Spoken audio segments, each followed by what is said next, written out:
Good evening, ladies and gentlemen. Welcome to the Toronto Debating Society. Tonight is Tuesday, May 20th, 2014. This is a point of information debate with a regular parliamentary style. The first speaker is the Prime Minister, Gerry. Gerry will speak for 7 minutes. He'll introduce the motion, define terms, give background info, and introduce some arguments. Please welcome Gerry.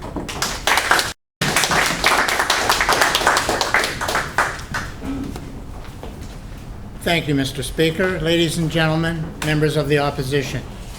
Tonight we are debating the resolution, Kids' Summer Camps Should Ban Technology. I will begin by defining the terms of the resolution. By kids' summer camps, we mean traditional camps at which the aim of the camp is to provide recreational and athletic facilities for children during the summer vacation period. By should ban, we mean not allow. And by technology, we refer to iPods, cell phones, tablets, headphones, etc. First, the Health Explorers Camp has as its aim for the children to explore nature, and for that very reason bans technology. Another camp in Ontario is Camp Wahonuan in Muskoka. They aim to provide a memorable camp experience in a natural setting where campers can meet new friends, gain independence, and achieve self-confidence. They deem that this is best done in the absence of modern technology. Another Ontario camp is Cedar Ridge in Haliburton, which is billed as a traditional camp or retreat. They want their campers to learn to live in an outdoor, natural environment. Needless to say, technology is not part of that scenario. Peg Smith of the American Camp Association says that camp is a place where kids learn life skills like conflict resolution and problem solving. She says that children grow in tremendous ways when they realize that they are capable of working things out on their own. So while some camps have embraced technology by adding electives like digital movie making, the majority still prefer to have children leave cell phones and other forms of technology at home. The following comes from Camp Ramen in Ontario and is typical of many camp rules and philosophy. Their philosophy: for camps, technology is a quandary. While everyone agrees that technology is an integral part of our lives, it can be pervasive and all-consuming. At camp, where they aim to strengthen interpersonal connections, growth, and independence, technology simply gets in the way. Yes, sir. You mentioned, Mr. President, conflict resolution and problem solving. I did. So do you think that technology hinders this? Yes, I do. Thank you. For 2 months, we want to protect our campers' abilities to play and engage unencumbered by a device. Technology should not be part of a camp experience. My second argument: parents have many aims in sending kids to summer camp. Very few of these are aims which include the use of technology. In fact, the opposite is quite often true. Each camp has a credo or philosophy so that parents can choose a camp according to their reasons for sending their children to that camp. Because of these published aims, it is not chance that results in parents sending their kids to a no technology camp. A typical parent comment was that they chose a camp where the policy was for kids to learn how to make real life conversation and in-person friendships and to learn social skills. She said her daughter was not learning these skills sitting on her bed, playing video games, and texting her friends. Many camps' policies included the aim to get campers to engage with the world, both natural and human. Most parents are totally in agreement with these ideas and chose camps accordingly. Technology has no place where human social interaction is an aim. My third and final argument: there are many long-term beneficial effects on kids attending summer camps where technology is not permitted. I'd like to refer to a 2013 University of Waterloo project entitled the Canadian Summer Camp Research Project. In this research project, 1,405 sets of parents were interviewed whose children attended one of the 110 summer camps covered in the survey. Of these camps, the vast majority had a no technology rule. In addition, 65 of the camp directors from these camps were also interviewed. The parents were asked their perception of changes in their children's behavior and attitudes after returning home from summer camp. Here are just a few of the most commonly seen perceptions. Many said their child had stayed in touch with both campers and staff members after coming home. Parents as a whole said their children showed more environmentally friendly behavior and far more interest in outdoor activity. Parents said their kids participated in more physical activities, both at school and extracurricularly. Many said their children show more awareness to their emotions and that they are willing to share those emotions. Many parents notice that their kids are able to do many more things on their own and show more self-confidence when facing challenges. My final quote from a parent, quote, "On the first day back from camp, my son said that he liked camp way more than his Wii, his TV, his iPad, or his iPod." I think that says it all. As a final comment, I would say for a child who absolutely must have their technology, then they should choose one of the many camps specifically set up with teaching about technology, or where using technology is the focus of the camp. But for the majority of camps, where nature and developing more interpersonal relationships are the aim, technology should be banned. And finally, my own children did not go to camp, and now my son builds computers as a hobby, and my daughter's completing her master's in IT, whereas I, who went to YMCA camp as a child, am useless with technology. That pretty much sums it up. Summer camps should ban technology.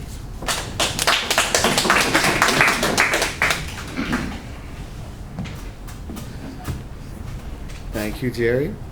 The next speaker is the Leader of the Opposition, Nicholas, who will speak for 7 minutes, refuting the government's motions, providing rebuttals, and give some arguments. Please welcome Nicholas.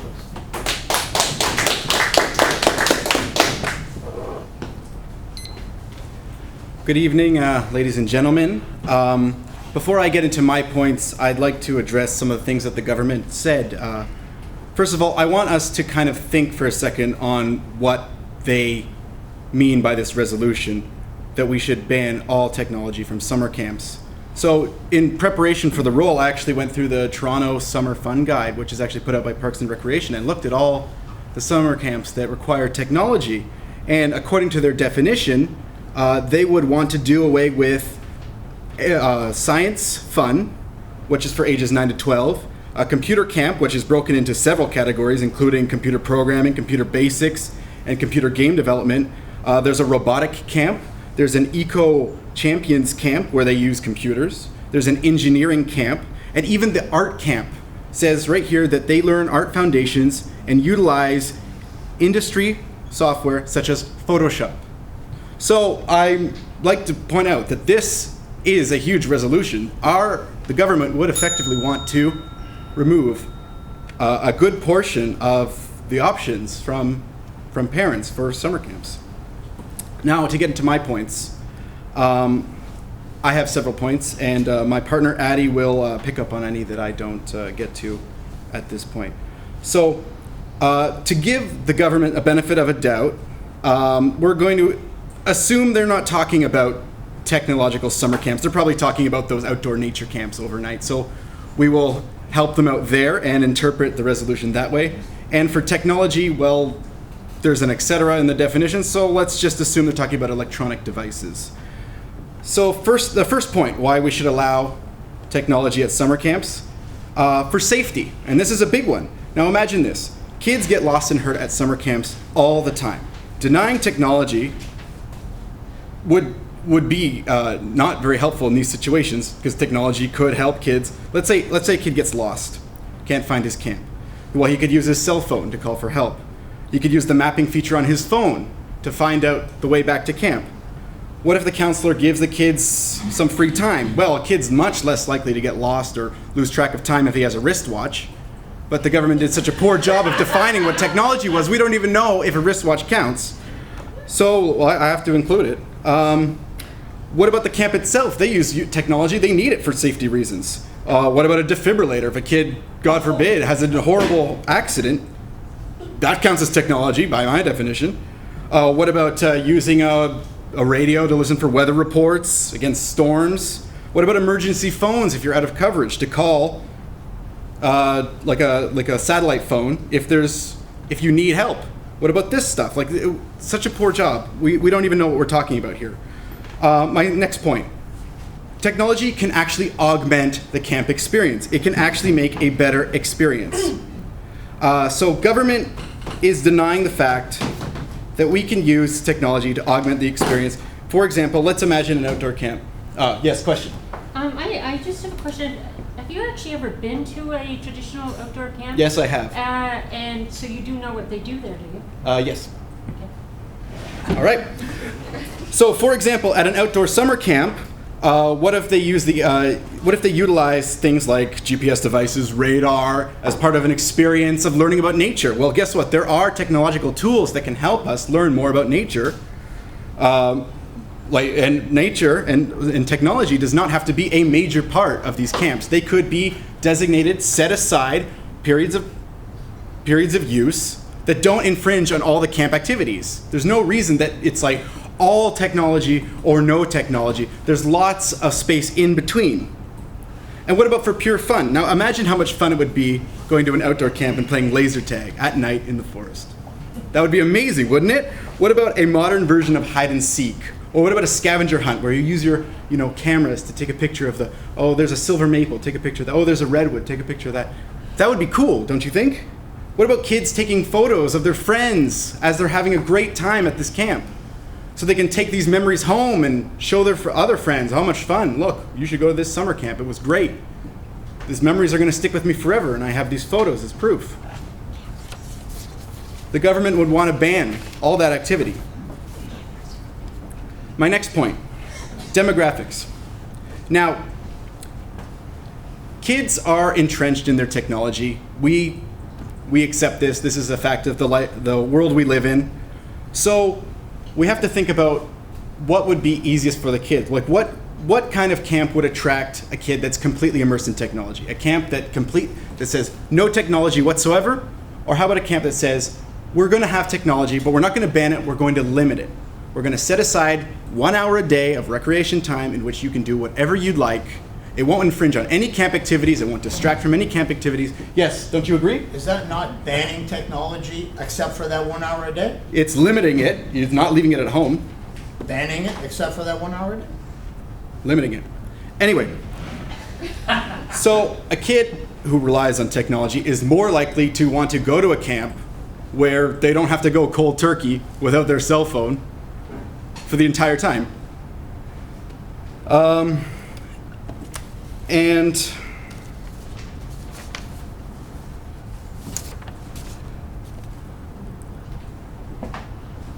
the government also mentioned how kids should leave their Wiis at home. Now, I don't know if they've ever been to a summer camp, but I don't know if that's even the issue here. So anyway, let me sum up my points real quick. So first of all, safety. Safety is very important, and technology is instrumental to this, and to deny that is just flat irresponsible of the government's portion. Now, and also they deny the fact that technology could give kids a better experience. It could help them learn about nature. It could help them have more fun at the camp. They're just lacking creativity in thinking of these things. So it's our position as the opposition that technology should be limited and not outright banned. We should not stress that kids leave their stuff at home. They can take them, but just know that they won't be using them that much because they're still going to have a lot of fun. Anyway, I'll leave the rest of my points to my partner, and thank you for your time.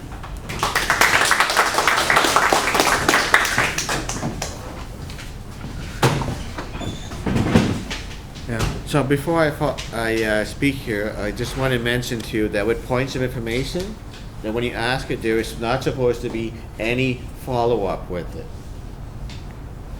The next speaker is the government secretary, Anita. She will support the Prime Minister's arguments, provide rebuttals, and introduce new arguments. Please welcome Anita.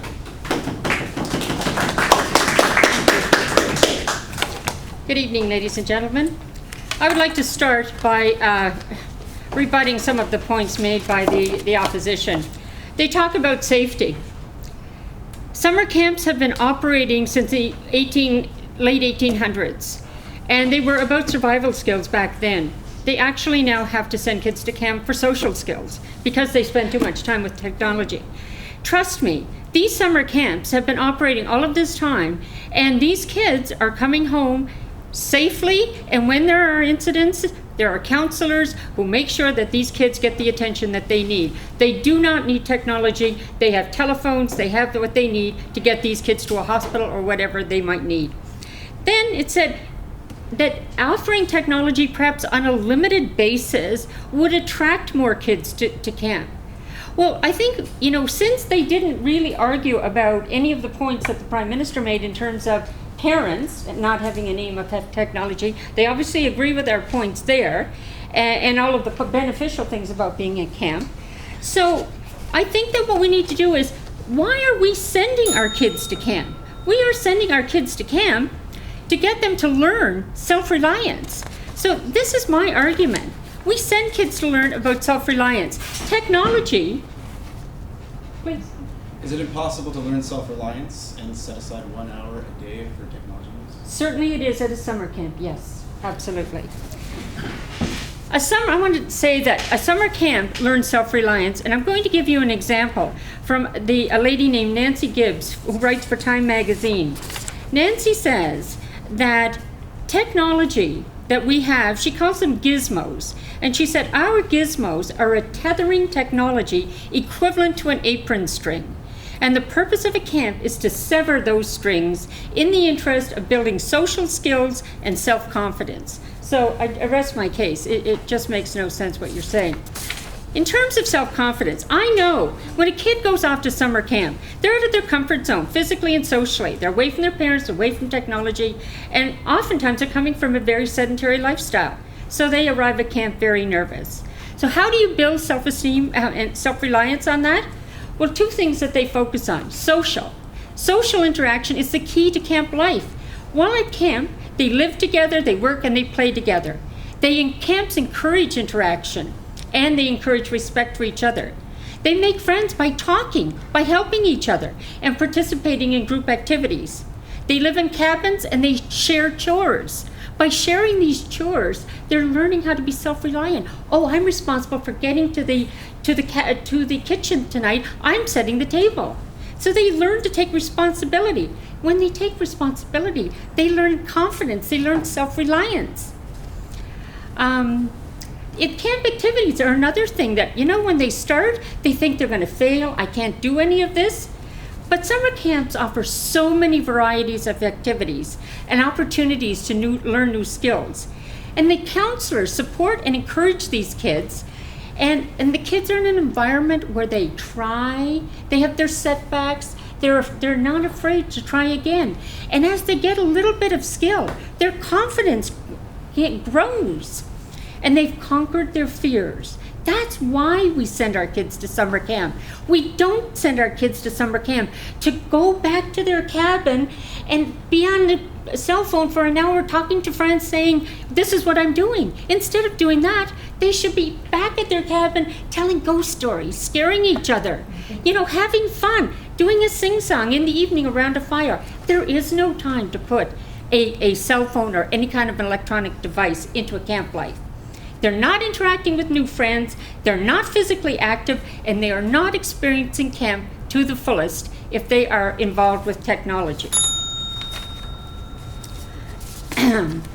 Gerry gave a number of examples, and I'd like to back him up with one. He said that summer camps don't allow technology, but many offer long-term effects. Well, I have an example. My daughter went to summer camp. They didn't allow technology. She was very nervous when she left, and she was reluctant. But she made the most amazing friendships, most of whom she continues to see to this day. Making friends and participating in the physical and social events at camp, they gave her leadership abilities. She went on to become a counselor at that camp for several years afterwards. There is a place for technology, even outside of summer camps. Parents can plan which camps to send them to, and the kids, when they go home, they can keep in touch with all these wonderful new friends they have. Ladies and gentlemen, there is no room for technology in summer camps. Please oppose the motion.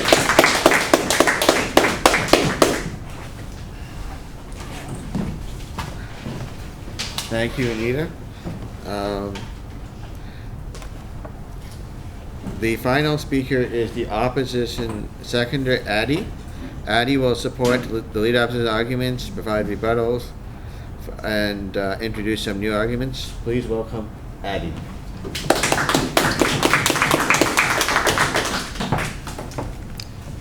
Good evening, everyone.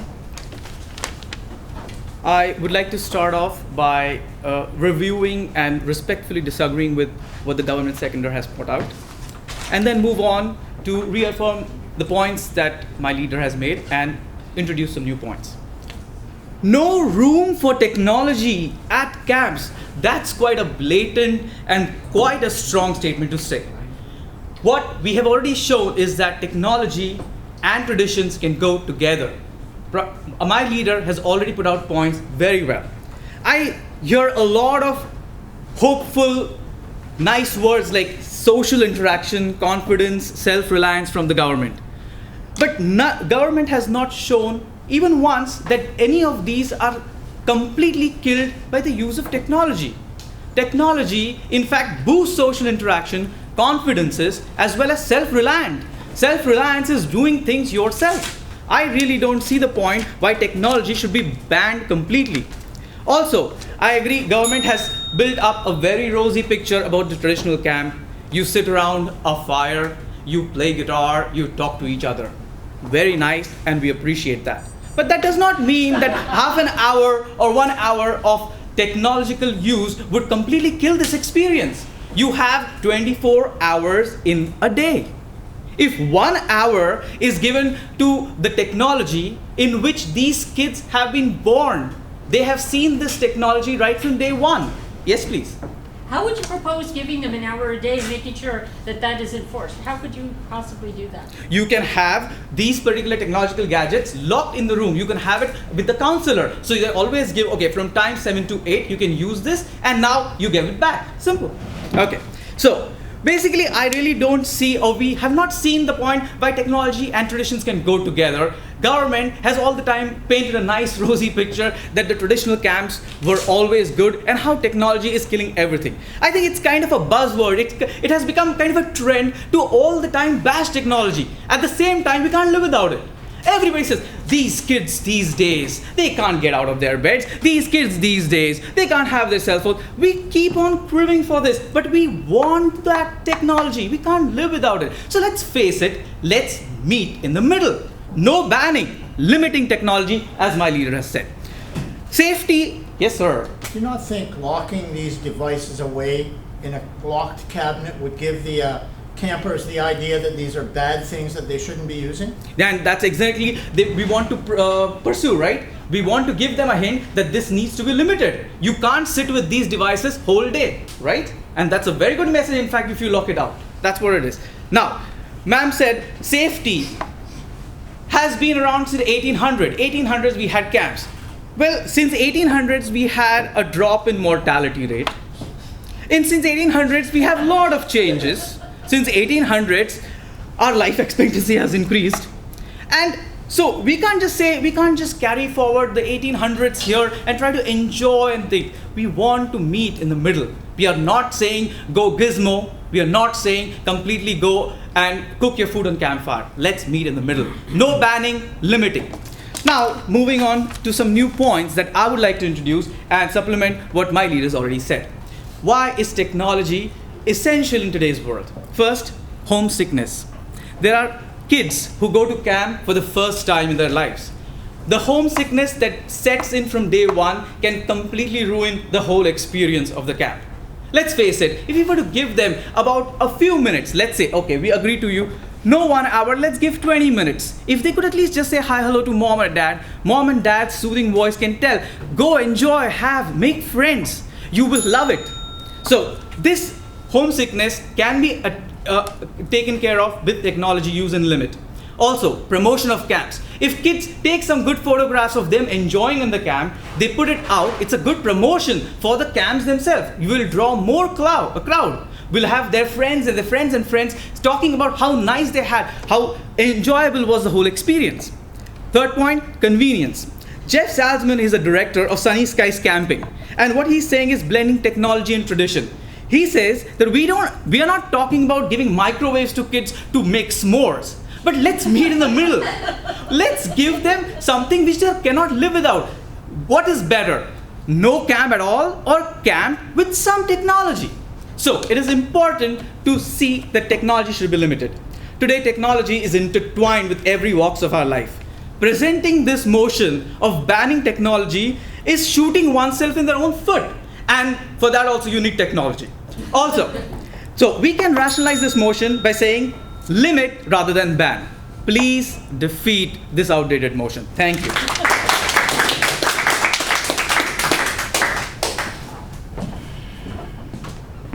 Next up is the summations, where each leader will speak for 2 minutes, giving some rebuttals and some concluding remarks. The first will be from the opposition leader, Nicholas. Please welcome Nicholas.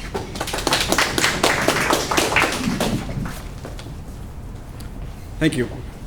So as my partner so aptly put, the focus should be on limiting it, not banning it. So let me go over the points that we made and point out why the government has failed to address these points. Firstly, the kids that can go keep in touch with home are more likely to have a pleasurable camp experience. We want kids to defend themselves against homesickness. Maybe they didn't have it in the past, but I bet you anything that the kids that were homesick in the past wish they did. And they probably would have enjoyed camp more if they could talk back with their parents and tell them what they're doing. The convenience and which comes with technology would augment the camp experience. And this was another thing that the government failed to address, was what about if the focus of the camp is to do with science or education? Is it impossible that technology could help this? Is it impossible that technology could be used as a learning tool for kids? That's what they're saying when they say ban it. Banning is a strong language. It'll improve the safety. And they just said, oh, well, in the past kids were safe. Well, maybe they weren't. Like, can you say in every single situation that technology never would have helped any kid with their safety? Can you say that camps are fully equipped and fully suited without technology to address every single safety concern? I mean, why shoot ourselves in the foot, like my partner said? And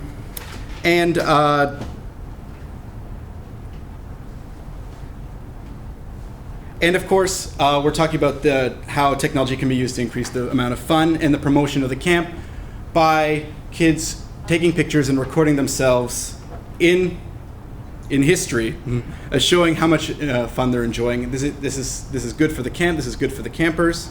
So for all these reasons, I think we've made it very clear that you should defeat this motion. That the technology should be limitedly allowed in summer camp. Thank you.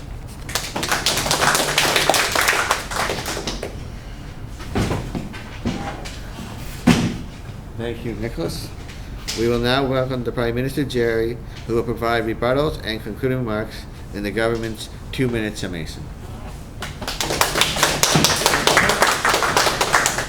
Mr. Speaker, ladies and gentlemen, members of the opposition, I'd like to start out by suggesting that the opposition has totally forgotten what the definition was, and that we are talking about traditional summer camps. Nothing the opposition has said changes any of the things my partner and I have said in our arguments. First, the vast majority of summer camps in Ontario do not allow technology because of the aims and philosophies of those camps. As we've pointed out, the presence of technology would actually detract from progress the directors and their staffs are attempting to make. I remind you of the camp director who said he wants to deal with children who are unencumbered by a device. Secondly, many parents send their children to summer camps specifically to escape the clutches of technology, which seem to have such a strong hold on their sons and daughters. As outlined earlier, they want their kids to be involved in real-life social interactions, not just talking online or in text. Children cannot become engaged with either nature or other humans if they are continually focused on their handheld devices. Finally, parents have noticed many different various long-term effects of spending time at traditional summer camps where technology is not present. Self-confidence, awareness, interest in the outdoors, and newly developed friendships. These are what parents perceive as the positive, lasting effects that summer camps have had on their children. Ladies and gentlemen, technology should be banned from all traditional kids' summer camps. Please support our resolution.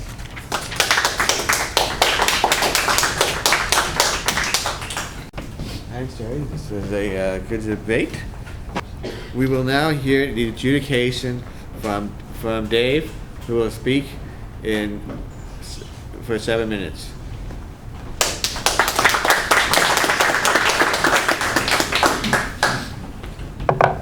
Thank you, Mr. Speaker. Well, I love points of information debates. So first of all, thank you debaters for signing up to take this POI debate. I really appreciate it. This was a great show for me. And actually, the POI is really where this debate came down to. It really, the debate hinged on it. So well done. First of all, I'm going to talk about our different pillars. So the first part is argument. So the government side had a lot of really strong arguments, and in fact, I'd give major credits to Gerry, the Prime Minister, who put together a lot of excellent points, and they flowed really well. And after Gerry's presentation, I thought, wow, that's a very strong debate, well supported by content I'll get into a second. And Anita, the government seconder, also had a lot of really strong points. So lots of big points for the government in terms of argument. Excellent job there. And for the opposition side, Nicholas, Leader of the Opposition, you also had quite a few strong arguments. Not as well supported as the government's, but you had those very strong arguments. Well done. And Addy, Opposition Seconder, less arguments of your own.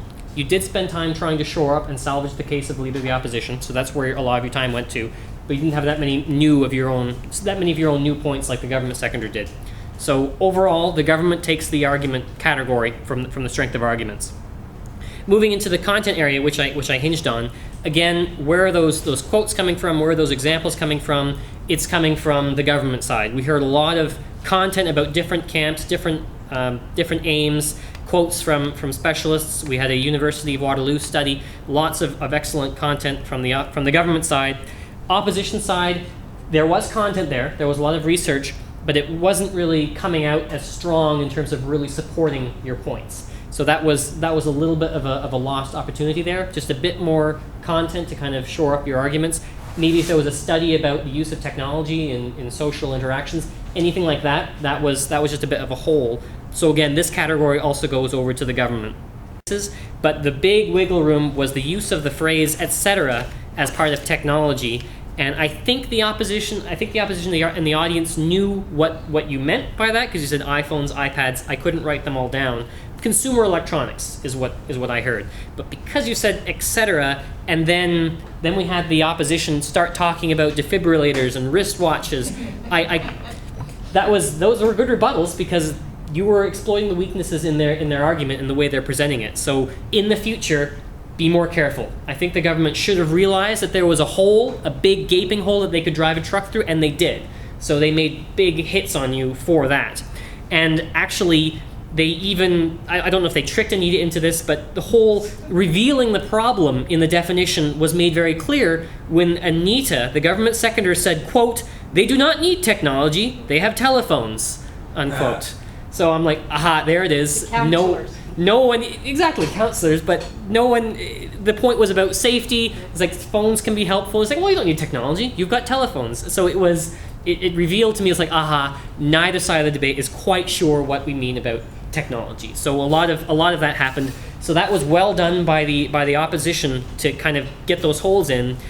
But then we go to the government, and we have, this is where I'm going to start talking about the points of information, because we have this absolutely brilliant point of information question from Anita, the first open-ended question of the night, because the other questions, actually a lot of the questions, you can tell we're rusty at this, because a lot of the questions required follow-ups, and they were lost opportunities. They were, did you say yes? It didn't make any difference. The answer didn't help, and it didn't really throw anyone off. But then we have Anita with this great open-ended question about how would you enforce this? And I love that we're during an election campaign in Ontario right now, and a lot of the leaders get stumped when you ask about specifics, and that's exactly what Anita did. Anita asked about the specifics, and then you fell into the trap, Addie. You went and you started to talk about specifics. You talked about locks and keys and counselor supervising you, looking over them while they're working on their phone, and that just really hit your case hard. Like, Anita really pummeled you with that one question, and you spent a long time destroying your own case. And then Gerry, as a good teamwork point here, Gerry followed right up and had the only second point of information during one person's speech